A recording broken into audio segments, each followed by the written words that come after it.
Certaines frappes sont si puissantes qu'elles semblent défier les lois de la physique. Attendez, ce n'est pas de ça que je parlais. Aujourd'hui, on va découvrir les 10 frappes les plus puissantes de l'histoire du football. Celles qui choquent les gardiens, laissent les supporters bouche bée et surprennent même ceux qui regardent à la télé. Comme ce tir de Cristiano Ronaldo face à Porto en 2009, qui a atteint 119 km/h. Un vrai missile, mais qui, malgré tout, ne suffit pas pour figurer dans notre classement. Alors, sans plus attendre, mets un petit like, abonne-toi à la chaîne et c'est parti. Numéro 10, Roberto Carlos.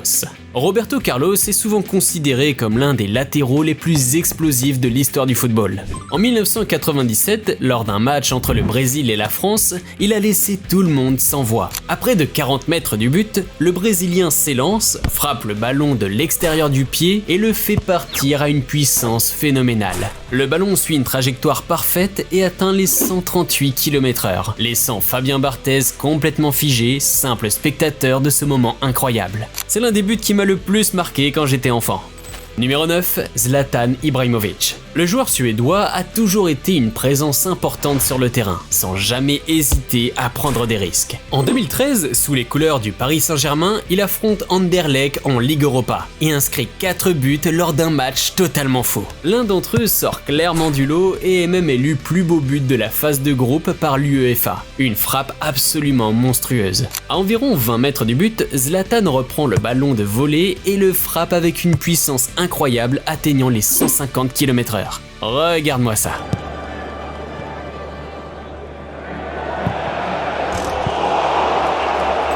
Numéro 8, Ibrahim Sangaré. Avant d'arriver en première ligue, Sangaré faisait déjà sensation au PSV Eindhoven. Lors d'un match de coupe de 2023, alors que son équipe menait 2-0, il reçoit le ballon juste à l'extérieur de la surface. Et là, c'est complètement dingue. Un tir en pleine lucarne à 170 km/h. Le ballon file droit au but, le gardien ne tente même pas de l'arrêter et honnêtement, on comprend pourquoi. Imaginez juste les dégâts qu'un tir pareil pourrait faire.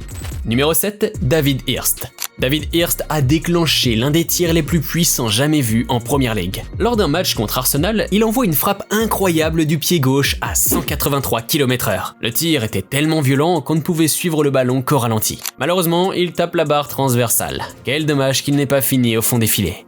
Numéro 6, Ronald Koeman. Légende à la fois comme joueur et entraîneur, Ronald Koeman a toujours été un vrai spécialiste des coups francs. Lors de la finale de la Ligue des Champions en 1992, face à Sampdoria, il a eu l'occasion de décider du titre. À l'extérieur de la surface, il frappe le coup franc parfaitement, envoyant le ballon dans le coin du gardien avec une puissance incroyable. Le tir atteint 188 km/h, laissant tout le monde sans voix. C'était le but de la victoire qui a offert la Ligue des Champions au FC Barcelone, un moment entré dans l'histoire du football. Numéro 5, Steven Reid. Lors d'un match de Première Ligue entre Blackburn Rovers et Wigan Athletic, le défenseur Steven Reid a envoyé l'un des tirs les plus puissants jamais vus dans le football. Reid reçoit le ballon à l'extérieur de la surface et du pied droit marque un but incroyable atteignant 189 km/h. Le tir était tellement puissant que certains supporters ont plaisanté. Si le ballon avait frappé le gardien, Reid aurait été arrêté pour coup et blessure. Numéro 4, Arjen Robben. L'ailier néerlandais a toujours été connu pour son dribble rapide et sa frappe précise. En 2009, lors d'un match amical entre le Real Madrid et le Borussia Dortmund, Robben inscrit un but absolument incroyable. Après que la défense de Dortmund ait dégagé le ballon, il est le premier à le récupérer et envoie une frappe à 194 km/h, l'une des plus puissantes de l'histoire. Avec ce but exceptionnel, Robben clôt son chapitre au Real Madrid et seulement 10 jours plus tard, il rejoint le Bayern Munich.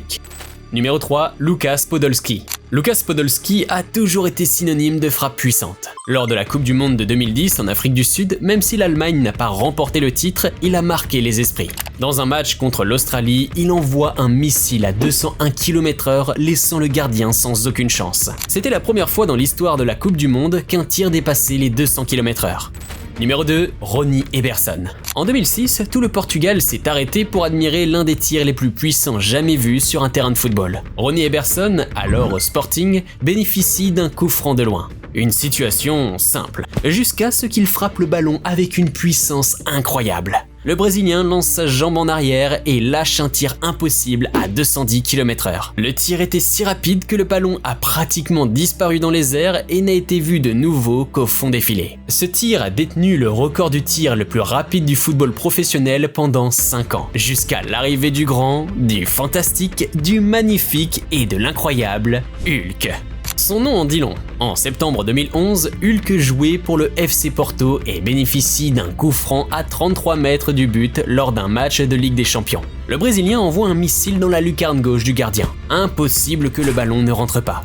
Le gardien devine le bon côté et étend les bras. Mais le tir est tellement puissant que ses efforts ne suffisent pas. Le ballon passe au-dessus de ses bras et atteint une vitesse impressionnante de 214 km/h. C'est aujourd'hui considéré comme le tir le plus rapide de l'histoire du football. Eh bien les amis, lequel de ces tirs vous a le plus impressionné? Dites-le moi en commentaire. Si vous avez aimé la vidéo, laissez un like, abonnez-vous à la chaîne et activez la cloche pour ne rien manquer des prochaines vidéos. Merci beaucoup d'avoir regardé et à très bientôt les gars.